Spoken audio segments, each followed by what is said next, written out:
जय हिंद, नमस्कार एवरीवन। प्रारंभ यूट्यूब चैनल पर आपका स्वागत है। मैं हूं मोहम्मद आसिम। दोस्तों, 1.5 साल से ज्यादा का समय हो चुका है और मणिपुर में वायलेंस अभी भी नहीं रुका है।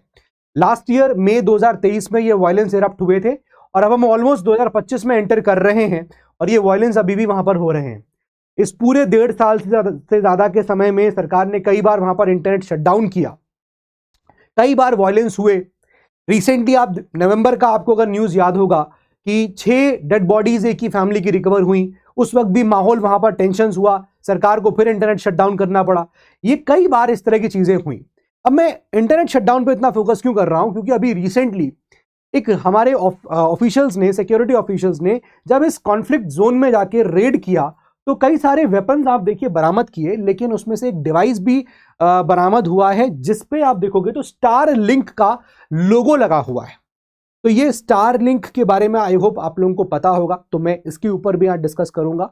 और एलॉन मस्क ने, let me tell you, clearly ये बोल दिया है कि ये फॉल्स है एलिगेशंस, कहीं से भी स्टार लिंक इसमें इन्वॉल्व नहीं है। और इंडिया में तो हमें ग्रीन लाइट है ही नहीं कि हम अपनी सर्विसेज प्रोवाइड कर पाएं, तो इट इज नॉट पॉसिबल कि हम यहां पर पहुंच पाएंगे। इंडिया में अभी तक हम कोई सर्विसेज प्रोवाइड कर रहे हों, राइट। तो ये पूरा चीज है क्या। And I will also take this opportunity, जिसको भी अभी तक समझ में नहीं आया है कि मणिपुर में इशू क्या है, क्या मुद्दे हैं, तो मैं आज उसको यहां पर समझाने जा रहा हूं। एक छोटे से वीडियो में इसे कवर करते हैं, जल्दी से शुरू करते हैं। इस वीडियो का पीडीएफ आपको इस टेलीग्राम चैनल पे मिल जाएगा।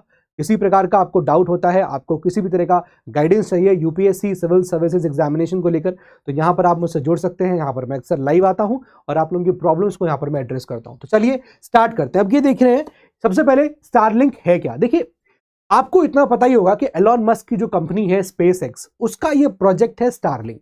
तो स्टारलिंक का बेसिक आइडिया यही था कि हम लो अर्थ ऑर्बिट में सैटेलाइट्स का एक जाल बिछा दें और धरती के कोने कोने तक इंटरनेट सर्विसेज यहां पर प्रोवाइड करें। As you can see in this picture also, जैसे सैटेलाइट्स का एक ये इलस्ट्रेशन टाइप का डायग्राम है कि इस प्रकार से जाल बिछाने का यहां बेसिक आइडिया है। बट द थिंग इज कि अभी तक स्टारलिंक प्रोजेक्ट जो है उसको ग्रीन लाइट, या एलॉन मस्क को ग्रीन लाइट अभी इंडिया में सर्विसेज प्रोवाइड करने के लिए नहीं मिली है।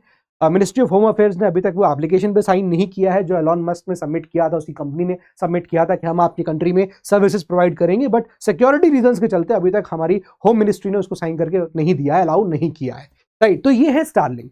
नाउ सबसे पहली चीज, पॉइंट इज, मैंने आपको ऑलरेडी बता दिया कि जो पिक्चर्स दिखाई गई कि उसमें जो लोगो दिख रहा है वो स्पेस एक्स का, वो स्टारलिंक का ही लोगो है, ठीक है। तो डाउट्स यही क्रिएट हुए कि क्या यहाँ पर एलॉन मस्क की कंपनी, क्या एलॉन मस्क का ये प्रोजेक्ट स्टारलिंक इसमें इन्वॉल्व है, क्योंकि इसकी डिवाइस यहाँ से कैसे आई। बट जैसे मैंने बोला कि आउटराइटली ट्विटर पे जाके इसको क्लैरिफाई किया, जब यहाँ पर कोई समवन दीपशिका ने इस चीज को लिखा तो एलॉन मस्क ने नीचे लिखा, this is false, Starlink satellite beams are turned off over India, और इंडिया पे हम सब इंडिया में सर्विसेज अपनी प्रोवाइड नहीं कर रहे हैं, right. Now so Starlink legal है इंडिया में, एज आई सेड कि अभी तक लीगल नहीं है, क्योंकि मैंने आपको बताया कि भाई अभी तक हमने उसको अप्रूवल नहीं दिया है, हमारी सरकार ने अप्रूवल नहीं दिया है।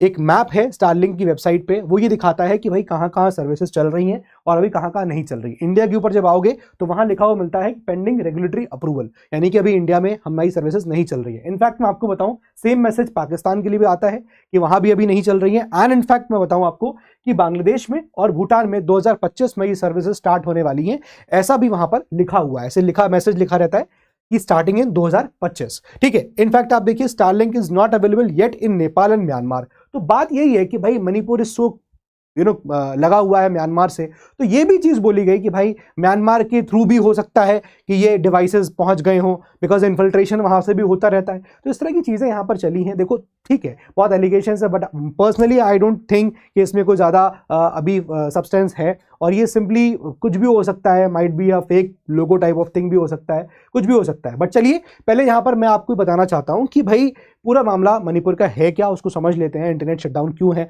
वो आपको ऑटोमेटिकली समझ में आ जाएगा। सो ये रिसेंटली आर्टिकल ये भी निकला था, 17 नवंबर का ये आर्टिकल है, आज 1 महीने प्रॉक्सी हुए। तो एक बार फिर से हम लोग जिसको नहीं समझ में आया है वो समझ ले कि क्या मणिपुर का पूरा इशू था। एक बार उस पर यहाँ बैठते हैं, सुनते हैं। देखिए, मणिपुर बेसिकली राइट नाउ अगर आप उसका पूरा देखोगे हिसाब किताब, तो वहां पर मणिपुर 2 एथनिक ग्रुप्स में डिवाइडेड है एक तरीके से। एक है आपके मेतीस जो कि मेजॉरिटी में है, और एक आप देखोगे तो है कुकी ट्राइब्स, ये लोग माइनॉरिटी में है। नागाज भी हैं वैसे तो, ठीक है, ये टोटल पॉपुलेशन इनकी मिला के 40% है। Meiteis more than half of the total population, Meiteis की है और 40% आपको कुकीज और नागाज मिलेंगे। तो कुकी जो है वो अप्रोक्सीमेटली 25% है, नागाज आपको वहां पर 15% मिलेंगे। तो ये वहां का कुछ कॉम्पोजिशन हो गया। Now most of the Meiteis live in the Imphal valley while the tribals live in the hill district. तो एक ये भी चीज ऐसा नहीं है कि 100% ट्रू है, बट जैसा कि लिखा हुआ है मोस्ट, तो आप देखोगे कि जो मेतीज है ना वो वैली में रहते हैं और जो आपके कुकी ट्राइब के लोग हैं वो हिल्स में जाके हिल पे ऊपर रहते हैं। तो ये एक इनका वो भी कॉम्पोजिशन होगा कि कैसे यहाँ पर ये ज्योग्राफिकली अपने आप को सेटल किए हुए हैं। नाउ मेतीज आप देखोगे तो प्रीडोमिनेंटली ज्यादातर वो हिंदूज हैं, और ऐसा नहीं है कि मेतीज सिर्फ हिंदूज ही हैं, मुस्लिम्स भी हैं। तो कई बार ऐसा देखने को मिला कि मेतीज हिंदू एंड मेती मुस्लिम्स में भी आपको कॉन्फ्लिक्ट देखने को मिला हुआ है, right. 8% of the Meiteis are Muslims also, जिनको यहाँ पर मेती पंगाल्स कहा जाता है, और उनके बीच में भी कई बार कॉन्फ्लिक्ट देखने को मिला है ना। इशू क्या है कि जो मेतीज है ना वो ज्यादा एजुकेटेड है स्टेट के अंदर, और बिजनेस में पॉलिटिक्स में ज्यादा उनका रिप्रेजेंटेशन है, और कुकी जो है उनका रिप्रेजेंटेशन इतना नहीं है। कुकी जो है और जो नागाज हैं वो बेसिकली आप देखो क्रिश्चियंस हैं। Meiteis are predominantly Hindus, Muslims भी मिलेंगे, हिंदूज भी मिलेंगे, लेकिन Kukis and Nagas they are predominantly Christians, right. और मणिपुर में आप देखोगे कि ये जो कुकीज है ना, ऐसा कहा जाता है कि most of them you will find कि ये माइग्रेट होके म्यांमार से माइग्रेट होके सेंचुरीज पहले यहाँ पर आ गए थे। तो this is the thing, Meiteis, Kuki, और मेतीज जो है मेजोरिटी में है, हिंदूज भी हैं, मुस्लिम्स भी हैं, कुकी आपको क्रिश्चियंस मिलेंगे, राइट। अब इनके बीच में क्या विवाद है, देखिए मेतीज चूंकि मेजोरिटी में है, इनका रिप्रेजेंटेशन अच्छा है स्टेट के अंदर, कुकीज का नहीं है इतना अच्छा। तो मेती ने क्या किया, डिमांड रख दी कि हमको आप शेड्यूल ट्राइब का स्टेटस दीजिए। जब एक मेजोरिटी पॉपुलेशन की कम्युनिटी अब ये डिमांड रख रही है कि हमको आप शेड्यूल्ड ट्राइब का स्टेटस दीजिए, तो इस वजह से थोड़ा सा प्रॉब्लम क्रिएट होना शुरू हुआ। अभी भी कुछ इतना नहीं बिगड़ा था, लेकिन मणिपुर हाई कोर्ट ने ये कह दिया, डायरेक्शन दी, मतलब ये कहा स्टेट गवर्नमेंट को कि आप 4 हफ्तों में आप लिखिए, रिकमेंडेशन दीजिए स्टेट गवर्नमेंट को कि क्या करना है, शेड्यूल ट्राइब का स्टेटस देना है कि नहीं देना है। देखिए द मार्च हुआ क्या, वायलेंस पहला इरप्ट हुआ, एक मार्च ऑर्गेनाइज हो रहा था, एक स्टूडेंट यूनियन थे, वो मार्च कर रहे थे, ठीक है, और काहे के लिए, to protest the demand of Meiteis for schedule tribe status. तो जो उनकी डिमांड थी शेड्यूल ट्राइब स्टेटस हमको दे दिया जाए, उसके अगेंस्ट प्रोटेस्ट कर रहे थे कौन, कुकीज वाले लोग, कुकी ट्राइबल कम्युनिटी के लोग। March was organised by the tribals, Nagas and Kukis after the Manipur high court. जब मणिपुर हाईकोर्ट ने यह कह दिया, आज द स्टेट गवर्नमेंट राज्य सरकार से यह कहा last month to send a recommendation, क्या आप रिकमेंडेशन दीजिए केंद्र सरकार को 4 हफ्तों के अंदर कि क्या ये जो डिमांड है उनकी कि हमको शेड्यूल ट्राइब का स्टेटस मिले मेतीज को, वो फुलफिल करी जाए या नहीं करी जाए। जब इतनी बात बोली गई, तब इसके बाद कुकी ये जो ट्राइब्स थे ये मतलब अपना आपा एक तरह से खोते हैं। और हुआ क्या, हुआ ये कि ये जो मार्च हो रहा था उसमें कुछ मॉब्स में कुछ आर्म्ड मॉब थी, हथियार भी थे उनके पास, उन्होंने मेतीज के ऊपर यहाँ पर अटैक किया।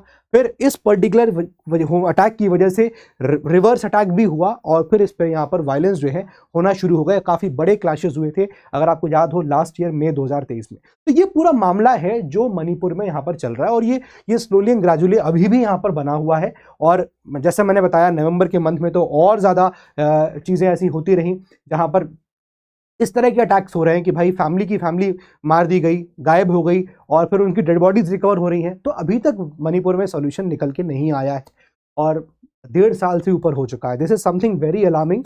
एंड कितनी बार सेंट्रल पार्लियामेंट में इसके ऊपर डिबेट्स होते हैं, हाउ फ्रीक्वेंट होते हैं, बहुत कम होते हैं। This is very astonishing to see, ये सुनना भी बड़ा एस्टॉनिशिंग है कि भाई इतना अर्जेंट मामला है, उसके बाद भी वहाँ पर अभी कुछ अर्जेंसी में सोल्यूशन नहीं निकल रहा है। फोर्सेस डिप्लॉय करी हुई है, काम चल रहा है और चलता रहेगा, ठीक है। तो आई होप आपको समझ में आ गया होगा कि ये जो एक यहाँ पर मामला आया कि क्या ये स्टारलिंक इन्वॉल्व है। तो देखो मुझे तो नहीं लगता, और बड़ा ही हास्यास्पद भी लगता है, मतलब कॉमेडी भी लगता है कि यार ऐसे कैसे भी हो सकता है। और एलन मस्क को सामने आकर ट्विटर पे बोलना पड़ रहा है कि नहीं नहीं ये ऐसा कुछ भी नहीं है, हम स्टारलिंक यहाँ कहीं भी नहीं है, और स्टारलिंक का तो एक्चुअली सर्विसेज भी अलाउड नहीं है इंडिया के अंदर, ठीक है। बट इस तरह की चीज़ें यहाँ पर है भाई, कुछ भी डुप्लीकेसी हो सकती है, स्टारलिंक का लोगो लगा दिया, कुछ भी हो सकता है।